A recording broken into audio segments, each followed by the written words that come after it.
Prabhu Jesu Christ ki mingda nung sizraba Bethany Diaspora Church ki ichilinaw sing amuka hanna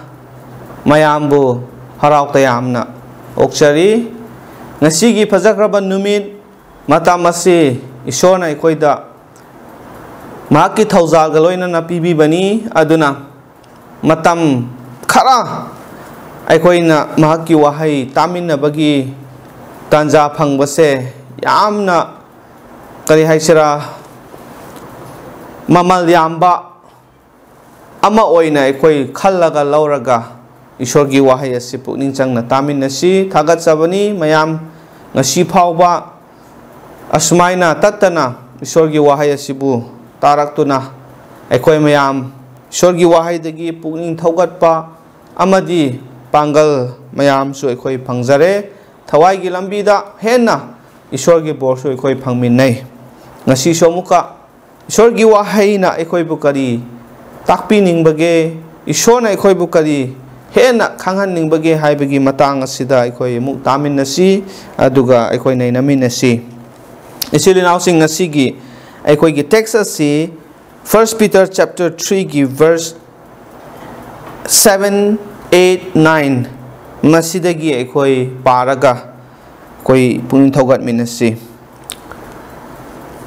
message asigi maru oibawa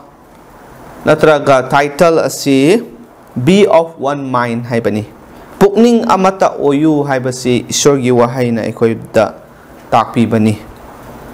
Manipuri gi Bible da ai pathok chage verse 7 dagi horaga 9 phawba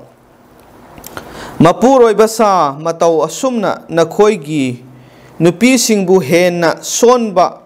patra gumbani haiba khangbaga loinana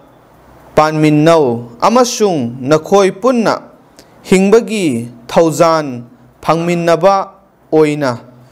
makhoibu ikai khumnau masi nakhoigi haijaba apanba oidanabani verse 8 ta aroibada nakhoi pumnamak pukning amata oiyu amaga nachin nanaw singum nungsinau pukning nauba oiyu nolukpa oiyu verse 9 da phattabagi damak phattaba hanganu chaibagi damak hanna chaiganu adubu madugi mahutta bor piyu maramdi nakhoina bor phangnanaba asigi damak nakhoibu kaubire haiba nakhoina khangi ishorgi wahai asina aikhoigi damakta yamna phajaba pautak asi pibire mamangi aikoina taminaba message aduda words to wife or a word to wives nupi singi damakta makoi karmaina laigani mapuroi basinga kamaina loina gani haibigi maramda fazana ekoi bu takpire ekoi taminare masida verses 1 to 6 manung asida ekoi na ubasi yamna fazana apostle Peter na masigi matangda ibiraga ekoi gi damakta thambire masida gi ekoi tamjare aduna masigi pukning thaugat piba takpiba wahai sing ase ekoi na munna khangadabani maramdi karigino masi yamna ekoi gi damakta relevant oiba yamna chanaba adugumba wahai aduni ekoi gi punsida aduga refreshing masina ekoi gi thamoida arumba lairamba natraga fazana khangba ngamdaba mayam adu masidagi ekoi taminaraga khanglakpa matamda ekoi gi wakhal ekoi gi thamoi ekoi gi punsi asida amu hanna kari haisara nauthohan biba refresh tau biba asi ekoina phangbani aduga loinana masigi takraba ishorgi wahai ase we must remember ekoina masi kawba yade masi ekoi ningsingduna laigadabani ekoi gi thamoida ekoi gi wakhalda chetna punsallaga ekoina masi ningsingba darkar oi ngasi makha tarak base yengba kanda verses 7 hoje ekhoina pathokhiba aduda a word to husbands. Nupisingi damakta takpa hek loiraga mapuroi basing nupasingi damakta su wahai ase Apostle Peter na thambani. Madudi karino masigi piriba pautak thogat piba wahai ase aikhoi gidamakta yamna maru oibani. Aduna aikhoi su nupa oibasing mapur oibasing na Isorgi wahai na takpibase munna aikhoi taminaraga masig aikhoi nasu thabakta uthokpa ngamba ngamnanaba aikhoi hotnaba mathau tai. Aduna aikhoi da darkar oiba aikhoi na practice tawgadawba takpiba achumba se karino hairadi. Number 1 the understanding wakan khantaba haiba aduga khangbiba haiba haibasi mapuroi basingi damakta Apostle Peter na aikhoi masi ibibani. Isorgi wahai na aikhoi bu takpibani. Aduna understanding aikhoi gi nupising asibu aikhoi na understand tawpibase yamna mathau tai. Masi aikhoi karam haina mapung phana masigi understanding se aikhoi thambangam gadage aduga masi karam haina practice pangthokpa ngamgadage haiba taragadi masi hekta nomanini natraga chahi ama ani manungda hekta oiba yaba nate. It will take time, matam changani. Maram aduna to be cultivated masi yamna aikhoi na kari haisra semgatpa mathau tai haibani. Low ubasing na cultivate haibase wahai ase aikhoi taba kanda dum khangani maru aina injang napi thaba low uba mi sing na hena khangani. Cultivate aikhoi na phau thaba matamda hekta maru hunjalaga mahai hekta lokani haiba laite. Maramdi process asi mathang naina laibani. Karigumba aikhoi na phau maru hundringai dagi su magi leibak prepare tawgani ro khoigani fajana temtokraba sengdokraba matam aduda yare haiba kanda leibak aduda aikhoi na maru hunjali hunba khaktuna yade magi phau adu horakani horakpa matungda napi kaya su horakani tin kaya lakani ising darkar oigani mayam asi changbani. Adumaina tapna tawgadaba magi matam adugi matungina darkar adu aikhoi na honaraga tawrakpa matamda aroibada mahai lokpa haibadu lakpani. Aduna mapung phana aikhoi mahai adu lokpa ngamnanaba cultivate tawbani. Aikhoi kanna suba nomba honaba aikhoi tawbani. Aduga chap manana aikhoi understanding ase ilai lai na hekta laiba ngamloi. Aduna masigi understanding ase aikhoi nasu sagatpa semgatpa hotnaba darkar oi haibani. Aduga masi honaraga aikhoi gyan takraba understanding ase aikhoi laiba hauraba adu oiragadi thabakta aikhoi na practice oina masi pangthokpa tabani. Aigi wakhalda khaktang thamba nataba khangba nataba thabakta oina aigi understanding adu thabakta uthokpa ngamba masi yamna darkar oi. Ani shubada isorgi wahaina takpibase karino honor ikai khumnaba haibani. Wives are not to be taken for granted. Aikhoi gi nupi sing asi hekta aikhoi na pame launinge hairaga hekta lauraga hekta laiminaba nate. Isona yadragadi aina kaya pamlagasu aina kaya launing lagasu apan ba mayam natraga oiba yadaba kaya lakani. Adubu aikhoi isona pibi khrabadi aigi inupi do isona yabi bigi damakta aikhoi launa lainaraga adumaina aikhoi imung semba haubani. Aduna aikhoi isona pibani haibase kawba yade aduga makoi bu tarai na lauba yade. Isorgi blessing ni makoi ase aikhoi na ikai khumnaba nungsibiba darkar oye. They are to be honored. Aduga masiga loina na laiminaba matamda isorgi wahai na su plainly pase pajana aikhoi da clearly haibibani. Nupi sing ase makoi ase karam haina treat tawgadra haira kanda we need to understand and know that they are weaker vessels, like a weaker vessels. Hena sonba adugumba isorgi khutsem singni. Aduna maru oina physically hakchang da pangal da even wakhan khantha da su makoi hena weak oi ba yai son ba yai aduna makoi bu sol le ngamde haiduna ekoina hekta tauning ba tauba khushi da ekoina chatpa matam da madu ishor gi apen ba oide aduna ishorna madu thokdana ba ishor gi mahaki wahai asida ekoi bu phajana mapuroi ba sing da instruction ase pi bani makoi bu phajana ikai khumnau aduga understanding laina makoi bu loinau hai bani aduga loina na mathang da important doctrinal truths yamna darkar oiba ishor gi wahai na takpi ba se karino nupa amadi nupi mapur oiba amadi magi nupi asi heirs of God ishor gi thauzal adu phangminana bagi damakta ishorna thamkrabani semkrabani husband and wife they are together ishor gi blessing ishor gi bor adu phangminana ba share tauminana bagi damakta the grace of life ishorna aikoi gi punsi sida thauzal pibi ba mayam laye example we are saved by grace ishor gi thauzal na maram oiraga aikoi se kan bi ba phangkrabani ai amadi ai gi nupi aduga we have eternal life by grace ishor gi thauzal dugi maram na aikoi lomba nai da ba punsi adu aikoi phangbani aduna masida mathangda aikoi na ishor gi wahai asida ubase karino hairaga aiga aigi puroiba aiga aigi nupi ga loinaba asigi matang asida yenglakpa kanda kayamu important oibra haiba kanda aikoi gi punsida aikoi gi event hazabagi lambi asida su practical danger oiba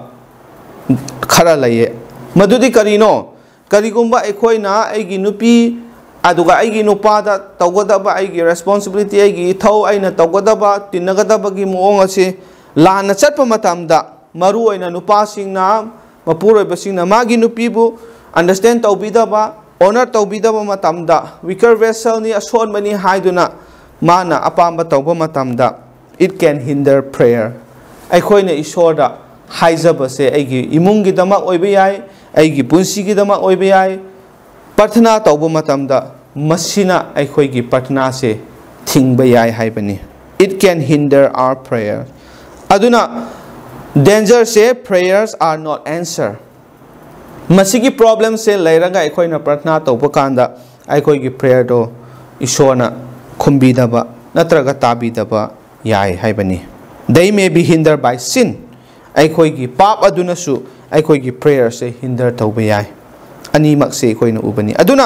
a poor husband wife relationship nupa amadi nupi makhoi gi relationship ta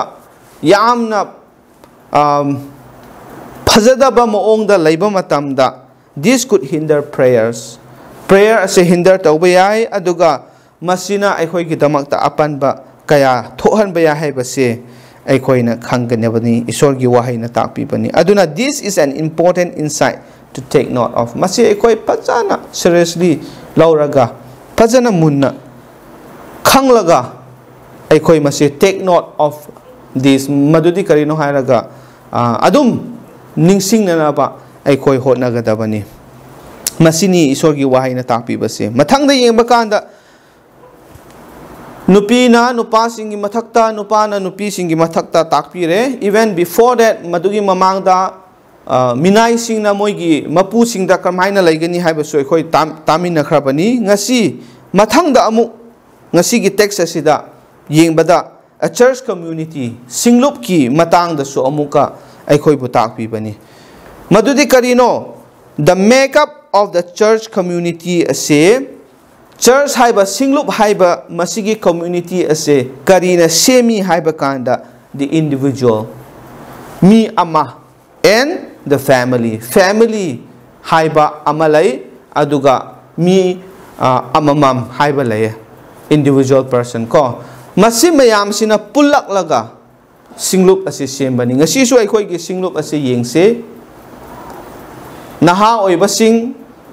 moigi family relative machi mana ama phawba yaudaba makhoi ngaktang aikoi gi rakta church ka ba lakpa aikoi na thengnagani individual aduga mi khradi magi macha magi nupa magi nupi magi imung mising loina su yauraga family oina church da lakpa yawe aduna singlup semba se individual and family ani mak se pullaga yauraga sembani aduna masida ekhoi da piriba important admonition ase karino hairaga ekhoi marakta phajana isona ekhoi bu tauhaning ba isona ekhoi bu kaubiba sigi matungena ekhoi chatpase isona pami aduna masi ekhoi gi wakhalda matam khibik ta thamgadabani we must bore them in mind and we must practice wakhalda leiba khaktana taba thamba khaktana taba thabak to ina pangthokpa darkar oibani aduna a great calling to fulfill ekhoi mayamda isona tauhaningba ekhoi bu kaubibagi maram adudi karino hairaga ngasai ekhoi na pathokhi baduni ekhoi gi title panki badoko what must be practiced ekhoi na kari practice tawgani ekhoi mayam gi marakta church community gi manung da haiba taragadi one mind pukning amata oiba haibase ishor gi wahaina takpi bani one mind nang na ama tawba aina ama tawba nang na makhanba aina makhanba ekhoi sukya yana daba nang na tawningba na tonganba aina tawningba na tonganba ekhoi wakhal pukning kari mata chana draba then maduda ekhoi gi church community asida apan ba mayam su thokani ngasai gi imungi oiba relationship ta phajadaba matamda imungda problem thokpaga chapmana na church community desu ekhoi mayam gi marakta pukning manadaba wakhal manadaba kaya leiba matamda maduda problem ase chauna thokpa yabani aduna ishor gi wahai na ekhoi da pukning thogat pi badi nakhoi pukning amata oina layu haibani ani shubada compassion amaga ama nungsinaba aigi awaba nangna khangbiba nangi awaba aina khangbiba aduga mateng pangnaba asi yamna darkar oye compassion haiba wahai ase just nungsiba haiba siga love haibaga kari haisara wahai ase khara khetna balaye compassion haiba se su nungsiba adum oidi oye ekhoina translate tawba tarabad adubu magi root meaning wasigi wahai sijinabagi manungda yauriba magi wahanthok haiba tare madudi karino hairaga chinda haibana khaktana taba aduga wakhalda khara phawba nungsiba phawba do khaktana taba puknungdagi aigi khwaidagi deep down aigi manungdagi nungsiba phawba haiba tare maduni compassion haiba se icham chamba nungsiba du nate migi awabu matamda maduda nangsu feel tawraga nungsiba pokpa madugi kari haisira adubu ni jisuna multitude sing miyam sing uba matamda he phawbado mana makhoi bu uba kanda he felt compassion on them mana nungsi haibasi ekhoina gospel sa paba phangmani aduga chamana na ekhoi church community manung asida ekhoi gi marak asida masigi compassion for one another asi practice tawbatai not just knowing or not just having for each other but to practice it aduga brotherly love ekhoi ase Krista giming da ichili naw niko ekhoi se imung amata da laikhrabani ko ekhoi ase hakchang da yengma kamatamda jati tongan bo oibe yai imung tongan badagi lakpa oibe yai hana khangnaram da ba yai adubu hujikti ekhoi singlup amada ekhoi leiminarabanina aduga Jesu Krista thazaraga ishor gi macha ekhoi loina oiminarabanina hujikti Krista giming da ekhoi amata oire ichili naw oire haibasi ekhoi khangadabani aduna Krista giming da ichili naw oiriba ekhoi nungsinaba ichili naw ama oina nungsinaba se yamna maru oye ishorgi apamba aningba aduni aduga tender heartedness minungsi haiba masai haibdo compassion ga loina adum samnabani nangi aigi yengba matamda awaba nungaiba matamda aina nangi warama matamda feel tawbiba bear tawminaba share tawba saruk yaba adubuni tender hearted haibase masi aikoi Christian manungda aduga maru aina singlup hairiba community asigi manung asida yamna laigadaba mathau tabani. And then courtesy aikoi loinamak masigi darkar oiba practice tawgadaba singse mathang tawgadabani. Verse 9 si amuktang ay pathok chage amuka hanna mayam gidamakta phattabagi damak phattaba hanganu haibani. Aduga kari hai chaibagi damak hanna chaiganu adubu madugi mahutta bor piu maramdi nakhoina bor phangnanaba asigi damak nakhoibu kaubire haiba nakhoina khangi haibani. Masi aikhoida ishorna tawhaninge chilinau sing Kristagi mingda ichilinau oikhraba church community church family da laimina khraba aikoi mayam na masi ningsinglaga aikoina thabakta pangthokadabani. What must never be practiced aikoina tawroidabadudi karino tawgadaba mayam huji aikoina palakhare tawroidabasu amukasu yawhan biye masida tawroidabadudi karino evil for evil mina aigonda phattaba tawrapa matamda phattabada hanba nataba aigonda mina phattaba tawrapa matamda phattabada aina hankragadi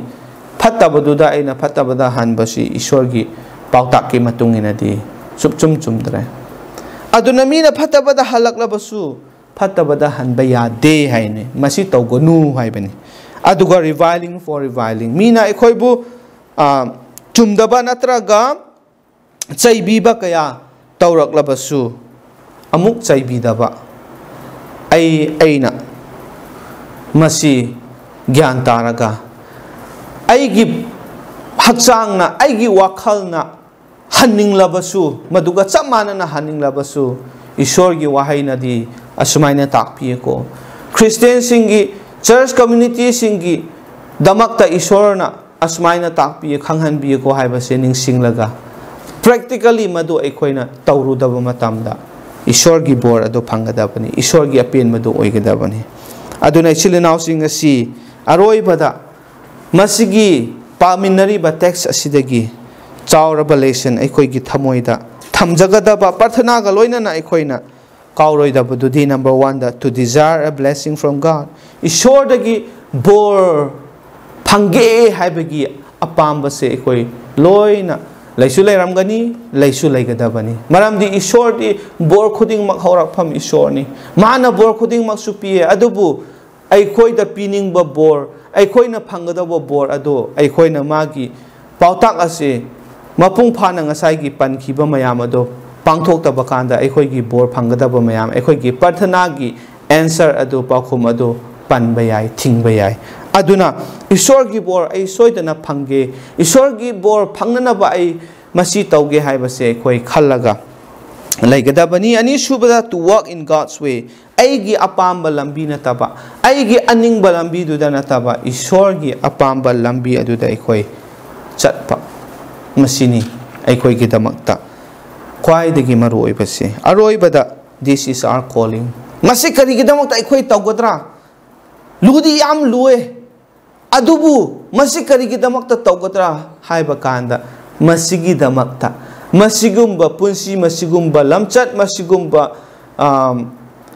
achumba aphabase tawnana bagi damakta ishorna nang aibu kauthok pikhrabani haibani ishorgi wahaini masi echilenau sing takraba mi khuding maki mathakta ishorna hena pangbi basu oisunu aikoi loina mak ishorna borpina bi boisunu ishordang haktang pratana tausi wangthoi sengthoi raba sargada laiba ikhoigi ipan hakpu yam thagali ngasigi phajakraba numit matam asina nai khoi bu pibiduna ipai shor ikhoi taibang pala sida mafam tongan tongan chai thoktuna maram tongan bagi damakta ikhoi smaina mafam amada punma ngamdrabasu chai thokrabasu aikoi gi laifamda ngasi phawba nahaki wahai asina aikoi pukning thaugat piba pangal hapi bagi damakta nahak pu thagat sabani aduga aikoi gi asoiba awatpa kaya su nahakna chumthokpiba takpiba khanghanbibagidamaktsu paisor nahak pungam khailene laitana thagat sabani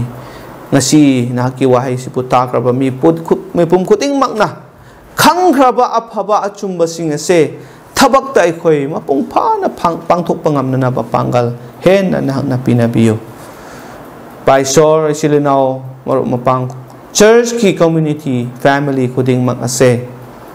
anaba lairamgani anaba khuding mak nahakna nungsibiduna thaujabiduna phahanbiyo aduga ason ba lairamba yai thawai da hakchang da makhoigi ason ba nahakna kankhat hanbiyo darkar oiba chana thakna bagi laifhamgi awaba kaya su lairamgani magi darkar oibagi matung inna matam chana ison haki thaujagi maramna pinabiyo loina nei paisor ekhoigi thajaba hen kankhat hanbiyo ekhoigi damakta taibong panda kana mata laitrabasu ekhoibu nungsibiba yengsinbiba kana laitrabasu isor nangna ekhoigi damakta laipiraba matamda nahangna ekhoigi damakta lepiraba matamda nahangna ekhoibu yengsinbiba matamda aduga nahangna ekhoibu ngaksenbiba ekhoigi yawsenba oina laibiba matamda ekhoigi damakta karisu awatpa lairoi paisor ekhoigi thamoi nungda nahaki loina biba asina harau nungaiba mayam adusun hakna thanhanbiu haiduna nahakpu thagat sabaga loinana tolabana chai hakna ekhoi mayam gi damakta bor ni jabani sargatana laukarpiu jisugi mingda amen. Thank you so na ekhoi khuding maki matakta hena bor pina bibo aisunu ekhoi ishor gi wahai tatana taminasi amen.